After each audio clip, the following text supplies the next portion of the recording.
அனைவருக்கும் வணக்கம். நான் ஓய் இந்திய பெண்ணை பாரதி பேசுகின்றேன். நான் ஏற்கனவே இந்த சூலு ஆத்மா, அப்புறம் எல்லா கிரகங்கள் இருக்குது இல்லைங்களா, சூரியன், சந்திரன், புதன், குரு, இது எல்லாத்துக்கும் கர்மா இருக்குதுன்னு சொல்கிறேன் இல்லைங்களா. இப்போ குரு கர்மானா இப்போ மிருகசீரிஷம், உத்திராடம் இதெல்லாம் இருக்குது அப்படின்னு சொல்லிட்டு அதுங்களுக்கெல்லாம் இதெல்லாம் குரு கர்மா. ஒரு காலத்துக்கு முன்னாடி தோஷம், உங்களுக்கு சந்திர தோஷம் இருந்தது, உங்களுக்கு சனி தோஷம் இருக்குது அப்படி சொல்லுவாங்க. அதை தான் இப்போ டிஎன்ஏ ஆஸ்ட்ராலஜி படி உங்களுக்கு வந்து கர்மா அப்படின்ற பேரில் சொல்லப்படுது. இது கர்மான்ற பேஸில் சொல்கிறது தான் கரெக்டாக வரும் கூட. ஏன்னா அதுக்கு முன்னாடி நம்மளுக்கு இவங்களுக்கு இந்த தோஷங்குதுன்னா அது கிரகத்தினால பிரச்சனை நடக்கும் அப்படின்றது மட்டும்தான் இது வரைக்கும் அந்த ஜோதிட உலகத்தில் தெரிஞ்ச விஷயமா இருந்தது. இப்போ நம்மளுக்கு தெரிய வந்தது என்ன விஷயம்னா, இந்த கர்மாக்களை உடையவர்கள் இந்த நட்சத்திரக்காரர்கள், இந்த நட்சத்திரக்காரர்களுக்கு இப்படிப்பட்ட நட்சத்திரக்காரர்களால் நல்லதும் கெட்டதும் நடக்கும் அப்படின்னு இருக்குது.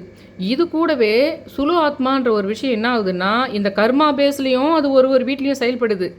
அதே சமயத்தில் அந்த கர்ம வினையின் காரணமாக நீ ரொம்ப கெட்டவனாக போகிறதோ நல்லவனாக போகிறதோ நடக்குது. சீரியலுங்களில், சினிமாவுங்களில் ஒருத்தர் வந்து இன்னொருத்தர் வில்லனாக இருந்து பழி வாங்குற மாதிரி காட்டுவாங்க, வில்லனாவோ வில்லியாவோ. அந்த வில்லனா வில்லியா அவங்க இருக்கிறதுக்கு காரணம் கர்மா காரணம். அவங்க இந்த நட்சத்திரத்தில் பிறந்திருக்கிறாங்க, இந்த கர்மாவை கொண்டு வந்திருக்கிறாங்க. அவங்க மூலமாக அவங்களுடைய அந்த எதிர் கர்மாவனுக்கு தொந்தரவு கொடுக்கணும் அவனுக்கு. அதனால் அந்த நட்சத்திரத்து மூலமாக அவங்களுக்கு அந்த தண்டனையை கொடுக்கணுன்றதுக்காக அந்த வீட்டில் நாத்தனாராவோ மாமியாராவோ இல்லை தொழில் பிஸ்னஸ் பார்ட்னராகவோ இருந்து கர்மாப்படி நட்சத்திரப்படி பிறந்துருவாங்க. அதில் என்ன ஆகும்னா, அதில் கூட சில வழிபட வேண்டிய முறைகள் விட்டு போயிடுது. இந்த மாதிரி வந்து நடு வயதில் இளம் வயதில் ஒருத்தர் சூசைட் பண்ணிக்கிறாங்க அப்படின்னா அந்த ஆத்மா சுலு ஆத்மாவை எப்படி செயல்படும்? இல்லை வயசான காலத்தில் வந்து தன்னை சரியாக பராமரிக்காத போயிடுச்சானா அந்த ஆத்மாவுடைய முடிவு காலம் 90 வயசுலன்னா அவங்க ஒரு 80 வயசுலேயே போயிடுறாங்க. ஆனால் கடைசி காலத்தில் சில கஷ்டங்கள் படுறாங்க. அதனால் அந்த ஆத்மா வந்து முக்தி அடையத்துக்கு முன்னாடியே போயிடுச்சு. அப்போ அந்த ஆத்மா சுலு ஆத்மாவை போயிட்டு அவங்க குடும்பத்திலே போய் உட்காந்து தானே அது எப்படி உட்காரும் அப்படின்றது தான் நான் கதை ரூபத்தில் சொல்கிறேன், அதுவும் உண்மை கதை ரூபத்தில் சொல்கிறேன் அப்படின்னு. ரெண்டாவது, அந்த உண்மை கதைக்கு சம்மந்தப்பட்டவங்களுடைய வீட்டினுடைய நட்சத்திரங்களெல்லாம் கூட கேட்டு நான் எழுதிக்கிட்டேன். இது வந்து 40 வருஷத்துக்கு முன்னாடி நடந்த கதைன்னு சொல்கிறேன். ஆனால் இப்போ 2025 வரைக்கும் அவங்களது நான் 3வது தலைமுறையாக நான் பார்த்துட்டு வரேன். அவங்க வீட்டினுடைய நிகழ்வுகளையும் அவங்க வீட்டினுடைய தற்கொலைகளையும் அந்த வீட்டினுடைய ஆத்மாக்கள் எந்த உடம்புல போய் உட்காருதுன்றதையும் அந்த உட்கார்ந்தவங்க உடம்பினுடைய நட்சத்திரத்தையும் அவங்களுக்கு எதிர்பார்த்து யார் அவங்க பழி வாங்கணும்னு நினைக்கிறாங்க, யார் மீது பொறாமையாக இருக்கிறாங்களோ அவங்களுடைய நட்சத்திரம் என்னான்றதையும், அதுக்கப்புறம் அந்த அவங்க வீட்டில் போனவங்களுடைய ஆத்மா யார் உடம்புல உட்கார்ந்துருக்குதுன்றதையும் அந்த மாதிரி விஷயங்களை அப்சர்வ் பண்ணி ஒரு உண்மை கதையாக இதை நான் போட்டுருக்கேன்.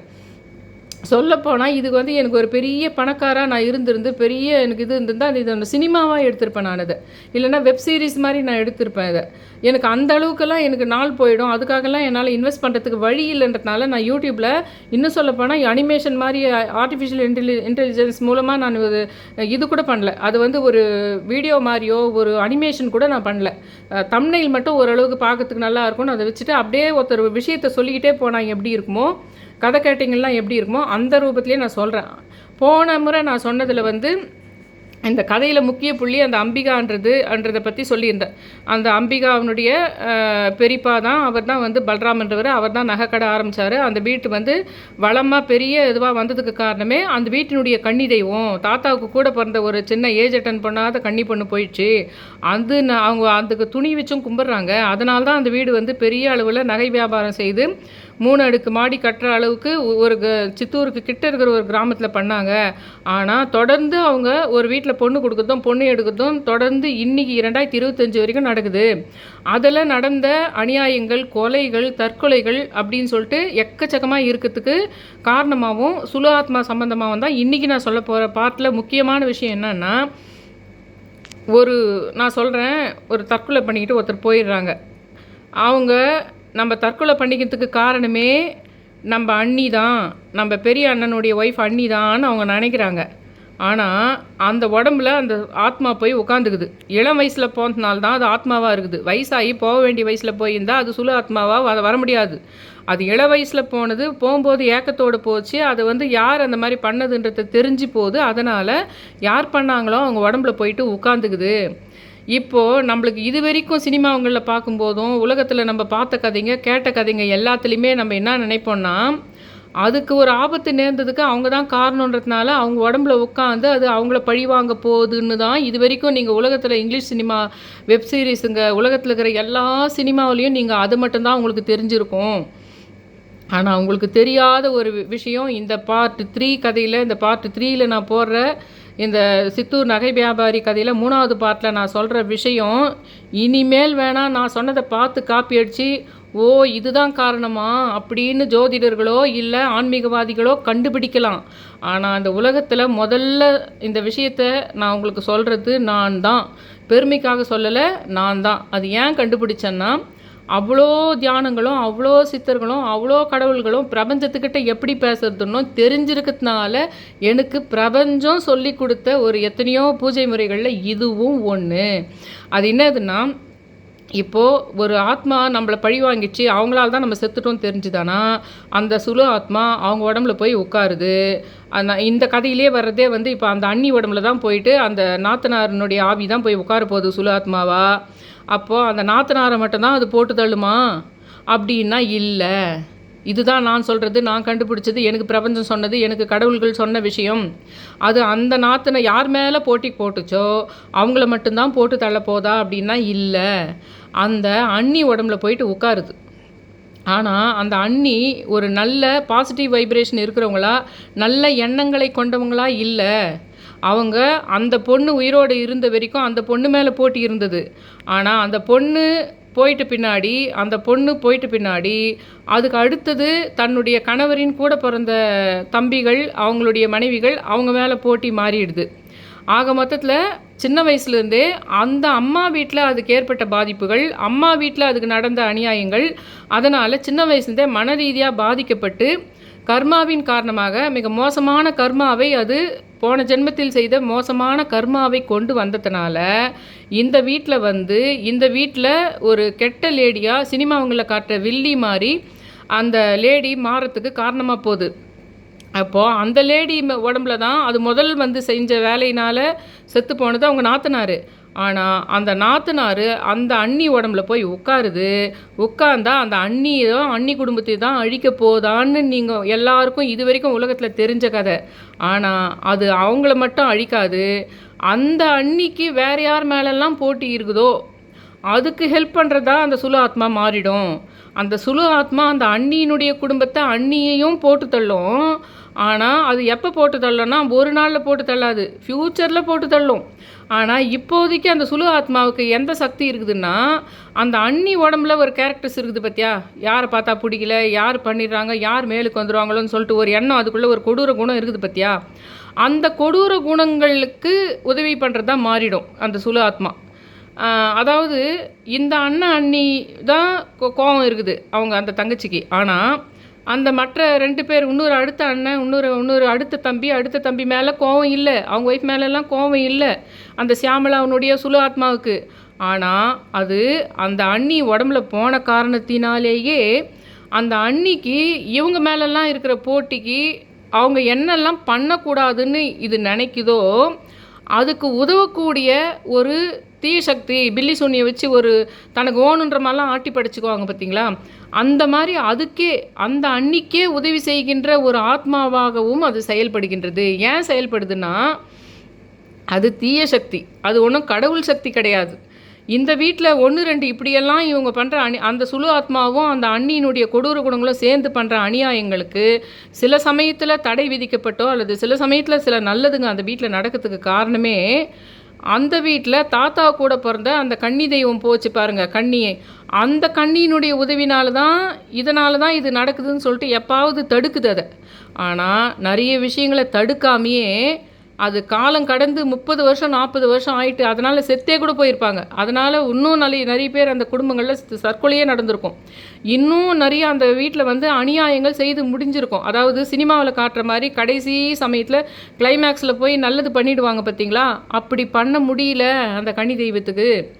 அவங்க இதுதான் அந்த அண்ணியினுடைய கொடூர அந்த ஒரு ஆக்ரோஷ குணமும் அந்த ஒரு தீய சக்தியும் உடம்புல பூந்துட்டதுனாலையும் அந்த கடவுளை மிஞ்சக்கூடிய நல்ல சக்தியை மிஞ்சக்கூடிய விஷயமாகத்தான் அது செயல்படுகின்றது.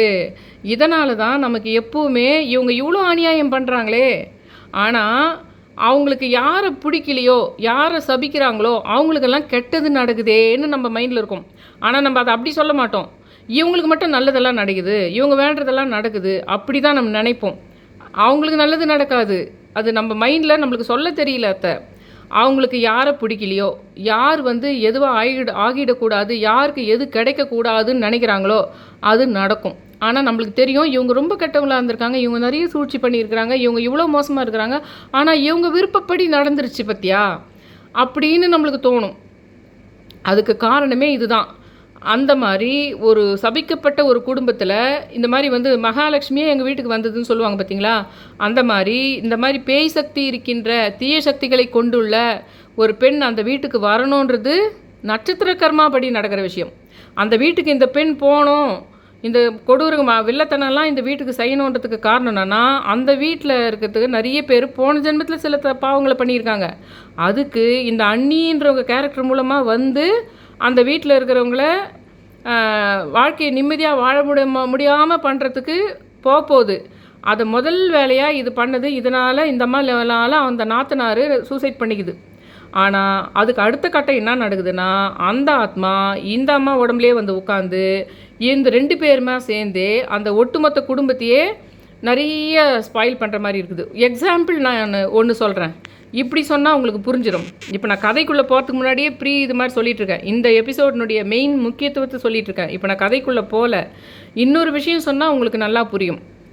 சகுனிக்கு அவங்க அப்பாவுக்கு அவர் பீஷ்மர் போயிட்டு ஒரு கல்யாணம் பண்ணுறாரு. அதுக்கு இதுக்கு பிடிக்கல. ஏன்னா அவர் ஒரு ஆடு தலையை வெட்டிட்டு தான், ஏன்னா அது இது பண்ணுறாரு, சரியாக ஜாதகம் சரியில்லைனோ ஏதோ ஒரு காரணத்தினால ஒரு கல்யாணம் பண்ணிட்டு அந்த கல்யாணத்துக்கு இது பண்ணிடுற மாதிரி ஒரு கல்யாணம் அப்போ தான் நடக்கணும், ஏதோ ஒரு சாங்கியம் பண்ணிடுறாங்க.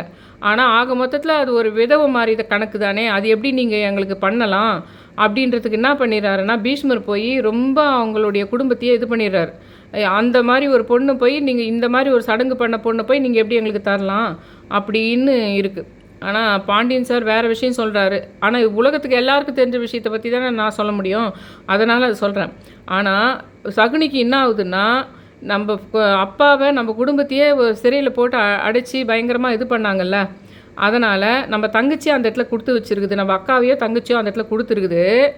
அந்த ஒட்டுமொத்த குடும்பத்தை அழிக்கணும். அதில் நம்ம அக்காவுடைய பசங்க நம்ம அக்காவும் தான் அழிவாங்க. ஆனால் அவங்க அக்கா சார்பாக சப்போர்ட் பண்ணுற மாதிரி இருக்கிறாரு, கௌரவ ஒரு பக்கமாக சப்போர்ட் பண்ணுற மாதிரி கடைசி வரைக்கும் இருக்கிறாரு. ஆனால் அவர் உள் மனசில் இருந்த கொள்கை என்னன்னா, அக்காவாக இருந்தாலும் அக்கா பசங்க பாண்டவர் பசங்க மொத்த பேருமே தான் போட்டு தள்ளணும், எனக்கு தேவை பீஷ்மரனுடைய சாம்ராஜ்யத்தை ஒழிக்கணும், அவ்வளோதான் அப்படின்னு மனசில் வச்சுக்கிறாரு. ஆனால் வெளியில் பார்க்கும்போது அவர் கௌரவர் சப்போர்ட்டரு, அவர் கௌரவனுடைய அம்மா அவங்க சிஸ்டரு அப்படின்னு தான் உலகத்துக்கு தெரியுது. ஆனால் அவருக்கு உள்ள இவங்களையும் போட்டு தள்ளணும் அவங்களையும் போட்டு தள்ளணும் தான் இருந்ததில்ல. அதுதான் இது. சுலு ஆத்மா போயிட்டு உட்காந்துச்சானா அவங்கள யாரை போட்டு தள்ளணுமோ அவங்கள மட்டும் போட்டு தள்ளுறது இல்லை. அந்த கொடூரமான இருக்கின்ற அவங்க அண்ணி உடம்புடைய இன்னாலாம் ஆசைகளுக்குதோ, யாரெல்லாம் பழி வாங்கணுங்குதோ, யாரெல்லாம் பார்த்தா பிடிக்கலையோ அந்த விஷயத்துக்கு ஹெல்ப் பண்ணுற ஒரு தீய சக்தியாக, ஒரு குட்டிச்சாத்தான் மாதிரி அந்த அந்த ஒரு கெட்ட ஒரு மனசு இருக்கிறவங்களுக்கே அது உதவி செய்கின்ற மனமாக மாறத்துக்கு காரணம் இது ஒரு தீய சக்தின்றதுனால. இதே ஒரு நல்ல சக்தியாக இது இருந்தது, ஒரு நல்ல ஆன்மாவாக இது இருந்து அந்த உடம்புல போயிருந்தா என்ன நடந்திருக்கும்னா, இவங்களை மட்டும் பழி தீக்கிறதோ இவங்களுக்கு மட்டும் அஃபெக்ட் ஆகிற மாதிரி பண்ணியிருக்கும். மற்ற தம்பி ஒய்ஃப்க்கு தம்பி குடும்பத்துக்கெல்லாம் பாதிப்பு வர மாதிரி பண்ணியிருக்காது. ஆனால் அது ஒரு தீய ஆத்மாவாக இருக்கிறதுனால இந்த உடம்புக்குள்ளே போகுது. இப்போ நான் கதைக்குள்ளே போயிடுறேன். இந்த கதையினுடைய மெயின், இப்போ நான் இவ்வளோ நேரம் சொன்ன விஷயந்தான் இந்த எபிசோடினுடைய மெயின் பார்ட்டு. அதுக்கப்புறம் கதையினுடைய மையப்புள்ளி அம்பிகா தான். அந்த அம்பிகாவினுடைய ஸ்டோரி இன்றைக்கி 2025 அந்த அம்பிகாவுக்கு பிறந்த இது வரைக்கும் பசங்க வரைக்கும் தெரியும் இப்போ எனக்கு ஸ்டோரி. உண்மை கதைன்றதை நடுவில் உங்களுக்கு நான் ஞாபகப்படுத்திக்கிட்டே இருக்கேன். இப்போ நான் கதைக்குள்ளே போயிடுறேன். 2ஆம் அத்தியாயத்தில் நான் என்ன சொல்லியிருந்தேன்னா, மறுபடி கொஞ்சம் நினைவுபடுத்துகிறேன். சித்தூரில் 40 வருடம் முன் நகை வியாபாரி பலராமும் உடன் பிறந்தவர்கள் அசோகன், ராஜ்குமார், 2 சகோதரிகள், அது இல்லாமல் அவங்க 2 பேருக்கும் ஒய்ஃபு, 2 சகோதரிகள், ஒரு சகோதரி. இதில் சித்தூருக்கு பக்கத்துலேயே துர்கா நகர்னு ஒரு இடம் இருந்தது. அப்போ எப்படி துர்காப்பட்டினம் அந்த மாதிரி எதனோ ஒரு பேரில் இருந்திருக்கும். இன்றைக்கி டேட்டுக்கு அதுக்கு பேர் துர்கா நகர்னு இருக்குது. இது எல்லாமே ஊர் பேர்கள், இதெல்லாம் நான் மாற்றி சொல்கிறேன், அதையும் நான் நடுவில் நினைவூட்டுறேன். துர்கா நகருக்கு அப்போ வந்து அந்த சித்தூரில் அருகில் இருக்கின்ற அந்த துர்கா நகர் அந்த சமயத்தில் கிராமமாக இருந்தது. அந்த இடத்துல இந்த பெரிய மளிகை கடை வச்சுட்டு அதோட விவசாயமும் பண்ணிட்டு இருந்தாங்க. யார்? இந்த நகைக்கடைக்காரர் இருக்கிறார் இல்லைங்களா, அவங்க வீட்டிலேருந்து ஒரு பொண்ணை அந்த வீட்டில் கொடுக்குறாங்க. அந்த விஷயத்த நான் போன எபிசோடில் சொல்லலை. அதாவது நகைக்கடைக்காரர், அவர் கூட பிறந்தவங்க 2 பேர், அவங்க ஒய்ஃபு, அவங்களுக்கு பசங்க. கடைசி போன எபிசோட்லேயே சொல்லியிருந்தேன், அந்த ஆலமரத்துக்கு அடுத்து வர கிணற்றுல அவங்க தற்கொலை செஞ்சுக்கிட்டாங்கன்ற விஷயத்த. 2 பொண்ணுங்களையும் ஒரு வீட்டில் தான் கொடுக்கறதா இருந்தது. ஒரு பெண்ணை கொடுத்துட்டாங்க, இன்னொரு பெண்ணை அந்த வடிவேலுன்றவருக்கு கொடுக்கறதுக்காக விரும்பி இருந்து அங்கே இல்லாமல் வேற ஒரு இடத்துல நிச்சயம் பண்ணுறாங்க. அதனால தான் அவங்க சூசைட் பண்ணிக்கிறாங்க. இந்த சியாமளாவனுடைய ஆத்மாவை தான் இந்த கதையில் ரொம்ப முக்கியமான ஒரு விஷயம். எப்படி இந்த கதையினுடைய மையப்புள்ளி அம்பிகான்ற மாதிரி இந்த சியாமளா என்ற கணத்தில் விழுந்த அவர்களுடைய சுலு ஆத்மாவினுடைய விஷயந்தான் அமானுஷ்யமாக இந்த இங்கே 3 தலைமுறைக்கு நான் சொல்ல போகிற கதைகள் எல்லாத்துலேயுமே எப்படி செயல்படுதுன்ற விஷயம். கிணற்றில் விழுந்து தற்கொலை செய்து கொண்டாள் அப்படின்னு சொல்லிட்டு சொன்னேன். இந்த சியாமளாவின் திருமணம் மாறியதற்கு முக்கிய காரணம் அந்த நகை வியாபாரி பலராமன் இருக்கிறார் இல்லைங்களா, அந்த பலராமனுடைய மனைவி வச்சலாதான் என்பது சியாமளாவுக்கு தெரியும். அதே சமயம் அண்ணன் பலராம் வந்து மனைவி சொல்லை மீறுவதில்லை, அண்ணன் எல்லாம் மனைவி சொல்வதை கேட்டுதான் அவர் செய்கின்றார் என்ற விஷயமும் அந்த இறந்து போன சியாமளாவுக்கு தெரியும். அந்த கோபம் அந்த சியாமளாவுக்கு உயிர் போகும்போது இருந்தது, யார் நமக்கு இப்படி செய்தது என்ற விஷயமும் தெரிந்திருந்ததால் அதன் காரணமாக சியாமளாவினுடைய சியாமளா வந்து அந்த அண்ணி வச்சலாவினுடைய பெரிய அண்ணனுடைய அந்த வீட்டு பெரியவருடைய பலராமனுடைய மனைவி வச்சலாவினுடைய உடம்புல அவங்க தான் காரணம் மெயின்னு தெரிஞ்சதுனால அந்த சியாமளாவினுடைய சுழு ஆத்மா வச்சலாவின் உடம்பில் போயிட்டு உட்கார்ந்துடுது. ஆனால் இப்படி சொல்ல போனால் அவங்க அண்ணி மேலே இருக்கிற கோபம் எந்த அளவுக்கு இருக்குதோ அந்த அளவுக்கு அவங்க தம்பி ஒய்ஃபு 2 தம்பி ஒய்ஃபுங்க மேலேயுமே ரொம்ப கிடையாது அந்த சியாமளா ஆத்மாவுக்கு. ஆனாலும் அது புகுந்தது அந்த அண்ணி உடம்புல புகுந்ததுனால அதுக்கும் அந்த மாதிரி அந்த கொடூர எண்ணங்களுக்கு துணை போகக்கூடிய ஒரு சாத்தானாக அது மாறுகின்றது அப்படின்றத நீங்கள் தெரிஞ்சுக்கணும். இதுதான் ரொம்ப இந்த எபிசோடினுடைய ரொம்ப இம்பார்ட்டண்ட்டான ஒரு விஷயம்னு சொல்லலாம். நம்ம எப்பவுமே பேய் பிடிச்சிச்சு ஒருத்தருன்னா கூட அந்த பேய் அவங்கள மட்டும்தான் பழிவாங்க வருதுன்றதே இருப்போம். ஏதோ ஒரு உடம்புல தீய சக்தி உட்காந்துட்டு இருக்குதுன்னா அந்த தீய சக்தியை அவங்கள போட்டு தள்ளுறதுக்கு மட்டும்தான் உட்காருதுன்னு நம்ம நினைப்போம். ஆனால் அந்த உடம்பு யார் மேலெல்லாம் போட்டி கொள்கின்றதோ அவர்களுக்கு உதவி செய்கின்ற ஆத்மாவாக கூட அது செயல்படுகின்றதுன்ற விஷயத்தை நீங்கள் தெரிஞ்சுக்கணும். அது தெரிஞ்சுக்கிட்டாதான் இந்த உலகத்தில் ஏன் நம்ம நிறைய தெய்வங்களையும் கன்னி தெய்வங்களையும் அந்தந்த குல தெய்வங்களையும் ஏன் நம்ம நிறைய கும்பிட வேண்டி இருக்குது அப்படின்ற விஷயம் உங்களுக்கு அதனுடைய ஆழம் புரியணுன்றதுக்கு தான் நான் இந்த எபிசோடினுடைய வெரி இம்பார்ட்டண்ட் விஷயத்தை நான் சொல்கிறேன். அது மட்டும் இல்லைங்க, ஒரு அகால மரணம் அடைந்த ஆசை நிறைவேறாத மரண வயதுக்கு முன் சிறு வயதில் தீரா ஆசையுடன் அதே மாதிரி முடிந்து போன அந்த மாதிரி அந்த முடிவு காலத்துக்கு முன்னாலேயே முடிந்து போன ஆத்மா வச்சலாவினுடைய உடம்பில் உடம்பில் நான் கொஞ்சம் உங்களுக்கு நல்லா புரியணுன்றதுக்கு தான் இதை நான் திரும்ப சொல்லிட்டு இருக்கேன். ஏன்னா ஒரு ஆக்ரோஷ உணர்வு பற்றி மட்டும்தான் அந்த சுழு ஆத்மாவுக்கு உணர முடிகின்றது. பேய் சக்தியில் எத்தனையோ விதமான பேய் சக்தி இருக்குது. பித்ருக்கு நம்ம சரியாக செய்ய வேண்டிய கடன் செய்யலைன்னா அது ஒன்று, போயிட்டு பின்னாடி செய்யலைன்னா, இருக்கும்போது அவங்களுக்கு நம்ம சரியாக பண்ணலைன்னா அந்த ஆத்மா பண்ணுறதெல்லாம் வேறு மாதிரி இருக்கும். நம்ம குழந்தை பிறக்கிறது, வாரிசு இல்லாமல் போகிறது, ஆண் வாரிசு இல்லாமல் போகிறது, இதெல்லாம் பித்ருகளுக்கு நம்ம செய்த இது கும்பலனாலோ இல்லை அவங்க வாழ்ந்த காலத்தில் அவங்களுக்கு பெரியவங்களுக்கு நம்ம பண்ண விஷயங்கள்லாம் அந்த பெரியவர்களுடைய மன கஷ்டத்தினால நம்மளுக்கு வரும். அந்த ஆத்மா வேறு. இது என்னதுன்னா ஒரு ஆக்ரோஷ உணர்வோட மரண காலத்துக்கு முன்னாலேயே நடு வயதில் அகால இதில் போகிறது சும்மா ரோட்டில் அடிபட்டு போல ஒரு துரோகம் செய்யப்பட்டு அதனால் போகுது. அப்போ அதனுடைய ஆத்மாவனுடைய அந்த கொடூரம் இப்படி ஒரு விஷயம் இருக்குது. ஆனால் நமக்கு தெரியாது. இப்படி ஒன்று உட்கார்ந்துருக்குது வீட்டில். இந்த மாதிரி நம்ம சில பேரை பார்த்தா வெறுப்போம். நம்ம இந்த லேடிக்கு ஏன் இவ்வளோ பயங்கர கொடூர எண்ணம் இருக்குது நம்ம நினைப்போம். அதுக்கு காரணம் அந்த ஆத்மா உள்ளே உட்கார்ந்தது மட்டும் காரணம் கிடையாது. அந்த லேடியே வேறு சபிக்கப்பட்ட ஒரு விஷயமாக தான் வேறு குடும்பத்திலேருந்து ஒரு குடும்பத்துக்குள்ளே நுழையத்துக்கு காரணமாக இருக்குது அப்படின்றதும் விஷயம். ஆக்ரோஷ உணர்வோடு அது செயல்படுறதுனால அந்த சுழு ஆத்மாவுக்கு அந்த ஆக்ரோஷ உணர்வு மட்டும் புரிஞ்சுக்குது. அந்த சுலு ஆத்மாவுக்கு அது வெறியாக நம்ம எப்படி இந்த லேடியை போட்டு தள்ளணும்னு நினைக்கிறோமோ அதே மாதிரி இந்த லேடியும் ஏதோ வெறியாக ஒன்று யாரை பற்றியோ நினைக்குதே. அப்போ அந்த வெறி மட்டும் பிடிக்குது அதுக்கு. அந்த ஒரு கொடூர உணர்வு மட்டும் அதுக்கு ரொம்ப பிடிச்சிருக்குது அந்த ஆத்மாவுக்கு, அந்த சுலு ஆத்மாவுக்கு. அதனால் என்ன பண்ணுதுன்னா அது நல்லது செய்கிறதா நினச்சிக்கிட்டு அதுக்கு உதவி செய்கின்ற விஷயமா அது மாறுது. ஆனால் அதுக்காக வச்சலாவை அது சும்மாவே விட்டுடும். அது வச்சலாவுக்கு யாரெல்லாம் பிடிக்காததோ அவங்களெல்லாம் போட்டு தள்ளட்டுமா அப்படின்னு கேட்டால் இல்லை. பிற்காலத்தில் வச்சலாவுக்கு பெரிய இடிகளை கொடுக்க போவதும் சியாமளாவின் சுலு ஆத்மாதான் அப்படின்ற விஷயத்தையும் உங்ககிட்ட நான் பதிவு பண்ணுறேன்.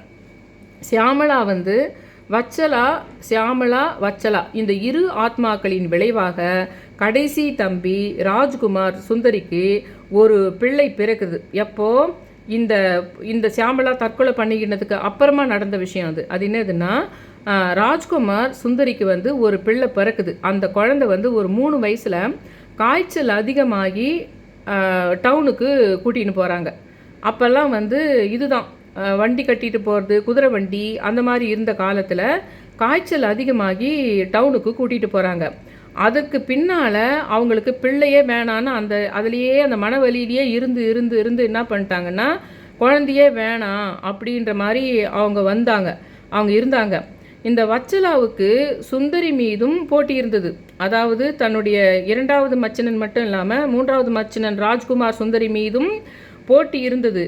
ஆனால் அந்த சமயத்தில் தான் அது 1970 இந்த சுலு ஆத்மா போயிட்டு அதில் உட்கார்ந்ததுனால, அந்த வச்சலாவினுடைய உடம்புல உட்கார்ந்ததுனால அந்த சுலு ஆத்மாவும் வச்சல ஆத்மாவும் மிக வீரியமான அமானுஷ்ய சக்தியாக இருந்ததுனால ஒரு அமாவாசை நாளில் இந்த குடும்பத்தில் சிறு உயிராக 3 வயசு குழந்தையாக இருந்ததுனால ஒரு உயிரை பறிக்கணுன்ற அந்த 2 தீய சக்தி ஆத்மாவும் ஒன்றா சேர்ந்ததுனால, ஆக மொத்தத்தில் இந்த வீட்டிலேருந்து ஒரு உயிரை பறிக்கணுன்ற எண்ணத்தோடு அது இருந்ததுனால நம்மளுக்கு ரொம்ப ஒன்றும் எதிர்ப்பில்லை, நம்ம தம்பி ஒய்ஃபுன்னு சொல்லிட்டு சியாமளாவுக்கு தெரிந்திருந்த போதும் உனக்கு அந்த வச்சலாவின் உடம்பில் இருந்த ஒரு கொடூர எண்ணங்களும் ஒரு அவங்க மேலே போட்டியும் கொண்டுள்ள அந்த அண்ணியினுடைய உடம்பில் உட்கார்ந்ததுனால அது என்ன ஆகுதுன்னா அந்த குழந்தையினுடைய உயிரை பறிச்சிடுது.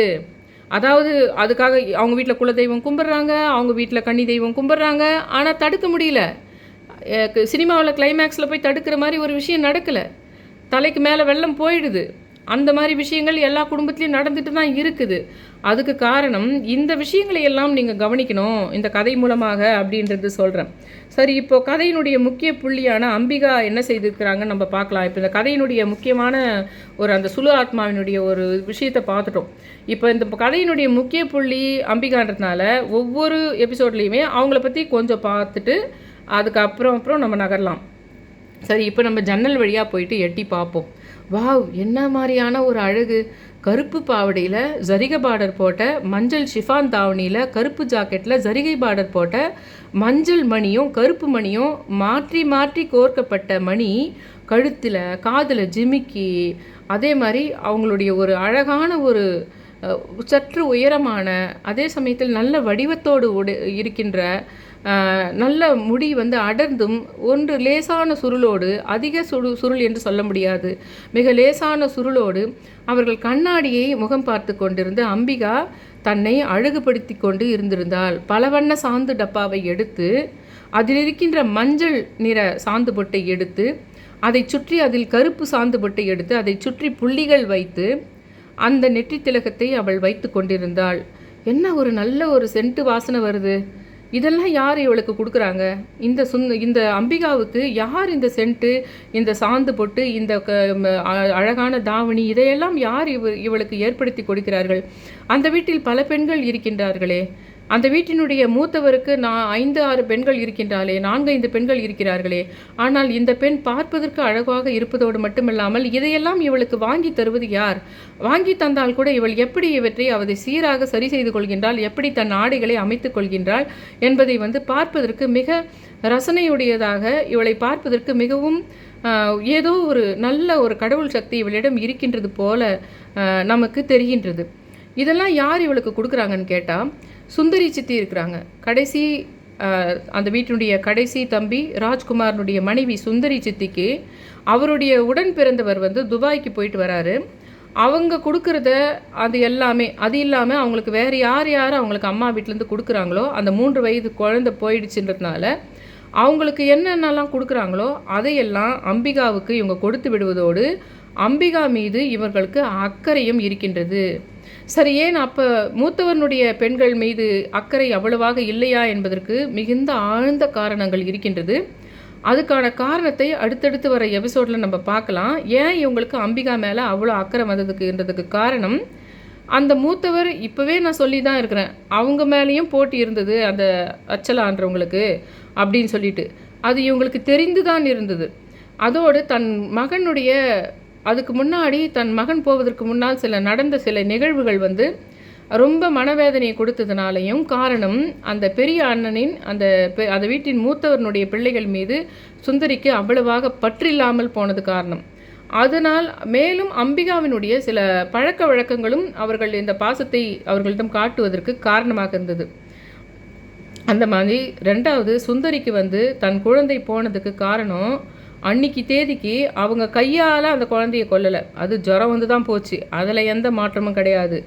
ஆனால் அதுக்கு காரணம் இந்த மாதிரி தான், அவங்க போட்டி போகாமல் பண்ணுறதோடு இல்லாமல் அந்த குழந்தை வாழ்ந்த காலத்தில் செய்திருப்பாங்க பார்த்திங்களா சில விஷயங்கள். ஒரு சாப்பாடு விற்கும்போதோ இல்லை அந்த குழந்தை ஏதாவது ஒரு கேட்கும்போது, ஏதாவது ஒரு ஸ்வீட்டோ சாக்லேட்டோ கேட்கும்போதோ, அல்லது அந்த குழந்தையை யாராவது பாராட்டி பேசினாலோ அப்பொழுது எப்படி அந்த வச்சலா அவர்கள் நடந்து கொண்டார்கள் அப்படின்ற ஒரு விஷயம் அவங்களால தான் அந்த குழந்தை செத்து போச்சானா இல்லை. ஆனால் அவங்களுக்கு அந்த அளவுக்கு அந்த போட்டியும் அந்த இவங்க மீது அவங்க வச்சிருந்த கெட்ட எண்ணமுமே காரணம். அவங்க வைத்தச்சல் தான்ன்றது ஒன்று இருக்குது இவங்க மைண்டில். அந்த காலத்தில் இருக்கிறவங்க இந்த காலத்தில் இருக்கிறவங்களுக்கே இருக்குது அதெல்லாம். அவங்க வைத்தச்சல்னால தான் நம்மளுக்கு இந்த கெட்டது நடக்குதுன்னு இருக்குது. அந்த காலத்தில் அவங்க பண்ணதுக்கு தான் காரணன்றது மட்டும் இல்லாமல், அதனால தான் அந்த குழந்தை போச்சுன்றது மட்டும் இல்லாமல், வாழ்ந்த காலத்தில் அந்த குழந்தையை நிறைய வேறுபாடுகள், நிறைய தவறுகளை அவர்கள் அந்த குழந்தையிடம் காட்டியிருக்கிறார்கள். அதனால் என்ன ஆகுதுன்னா, மனசில் வெளியில் சொல்லிக்க முடியாது. ஏன்னா அந்த குடும்பத்தையே அவர் தான் நடத்துகிறாரு. அவங்க கணவர் தான் நகை வியாபாரி தான், அந்த குடும்பத்தையே சீர்தூக்கி பெரிய இதுவாக வரத்துக்கு காரணம் இருக்குது. அதனால் எதிர்த்து பேச முடியாமல் போகிறதுக்கு வேறு நிறைய காரணங்கள் அடுத்தடுத்து பார்ட்டில் நம்ம சொல்லிக்கலாம். அதனால் என்ன ஆகுதுன்னா, அம்பிகா மேலே இவங்களுக்கு அந்த சுந்தரின்றவங்களுக்கு ரொம்ப ஒரு அன்பு வந்துடுதுன்னு சொல்லலாம். அந்த மாதிரி அந்த 2வது அந்த பெரிய அண்ணனுடைய பெண்கள் இருக்கிறாங்க பார்த்திங்களா, அவங்களுக்கு அழகுபடுத்தி கொள்வதே தவறு என்று போதிக்கப்பட்டவர்கள். ஆனால் இதில் என்னன்னா, அந்த வியாபாரத்தை தொடங்கியதே அவங்க அப்பா தான், அந்த பெரியவர் மூத்தவர் தான்ன்றது மட்டும் இல்லாமல் அந்த குடும்பத்தை நிர்வகிக்கத்தே அவர் தான். அவர் வீட்டில் இருக்கிறவங்க எந்த ஸ்கூல் சேரணும், எதை படிக்கணும், எப்படி ட்ரெஸ் பண்ணணும், எது பண்ணணும், எல்லாமே அவர் சொல்லி செய்யப்படுகின்ற ஒரு விஷயமாக இருக்கின்றது. அதனால் வேண்டி அவங்கள தாண்டி எதுவும் செய்ய முடியாத மாதிரி ஒரு சுச்சுவேஷனில் இருக்குது. அதனால் வெளிக்காட்டி கொள்றதுக்கும் சுந்தரி அவங்களால முடியலை.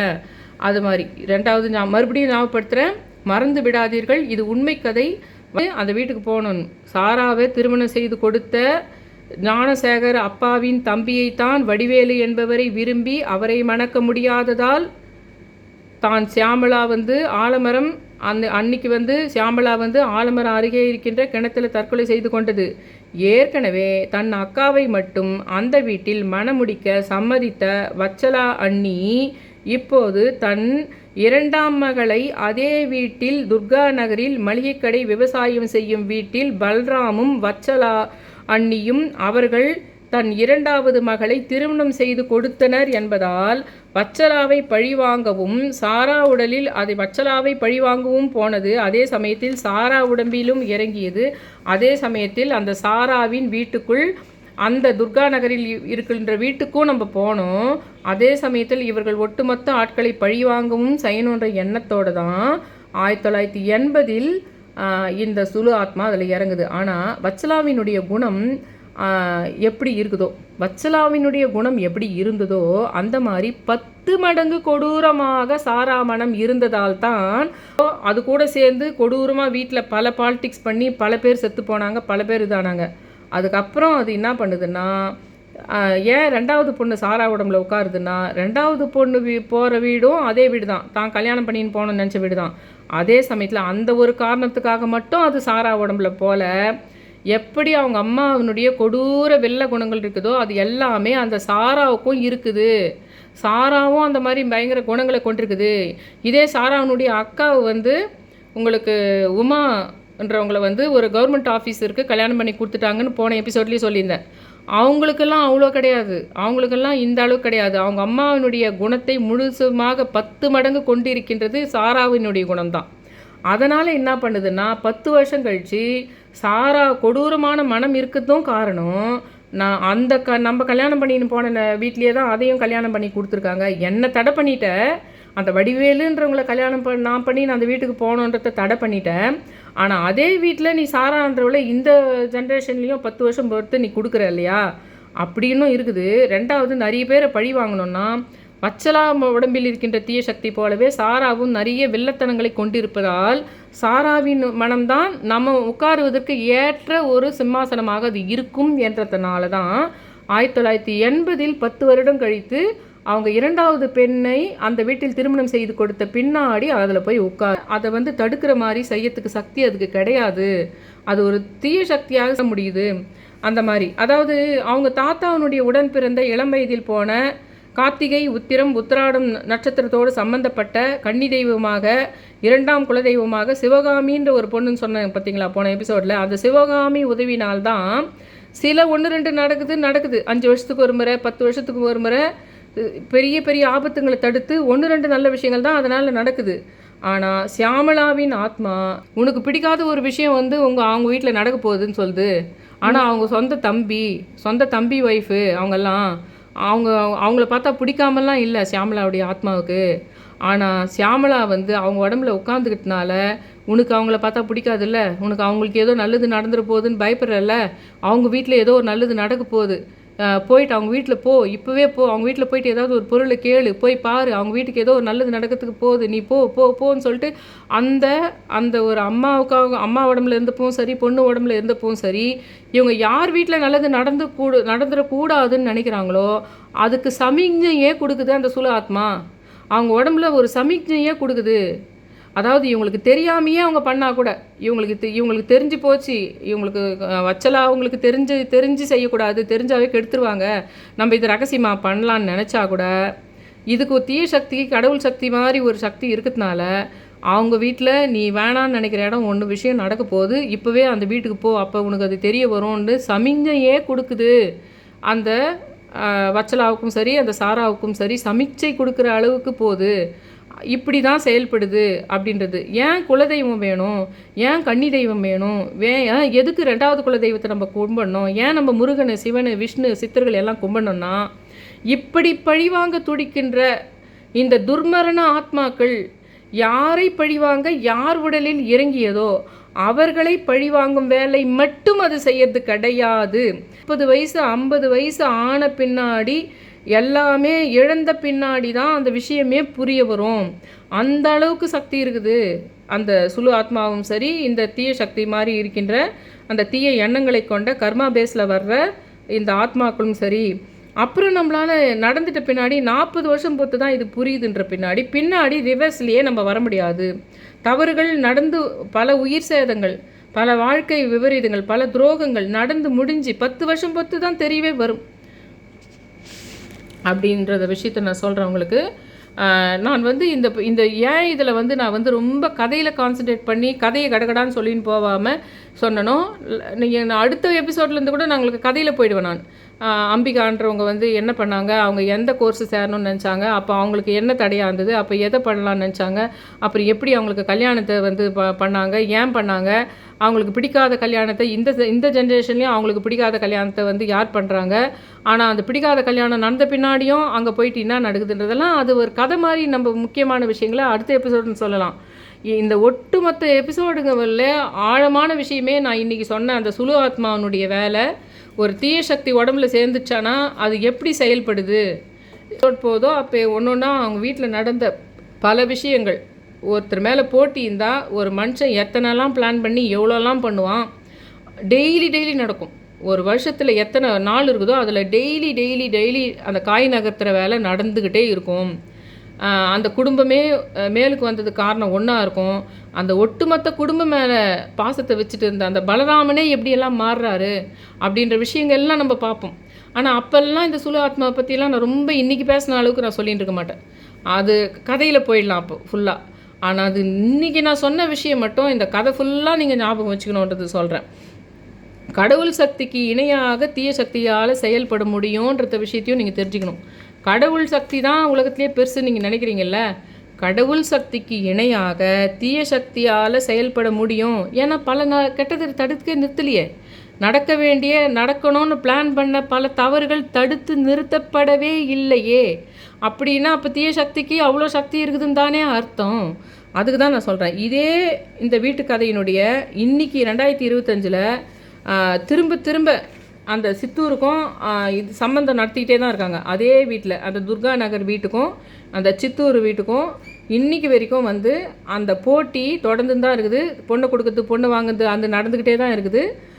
மாற்று திருமணங்கள், எத்தனை தற்கொலைகள், எத்தனை சுலு ஆத்மாக்கள், இதுக்கிடையே இந்த கன்னி தெய்வ ஆத்மாக்கள் வந்து எவ்வளோ நட்சத்திர கர்மாவனால் நடந்த விஷயங்கள், இதெல்லாம் அடுத்த பதிவில் வந்து நகை வியாபாரம் எப்படி அவர் வந்து ஃபஸ்ட்டு தொடங்கினார், அவருடைய உடன் பிறந்த அந்த அசோகன், ராஜ்குமார் அவங்க மனைவிமார்கள் அந்த தொழிலுக்கு எந்த அளவுக்கு முக்கியமானவங்களாக இருந்தாங்க, ஆனால் பின்னாளில் நடக்க போகின்ற துரோகங்கள் பற்றி அப்படியெல்லாம் வந்து கதையை வந்து அடுத்த எபிசோட்லேருந்து கதைப்படி கொண்டு போகலாம்.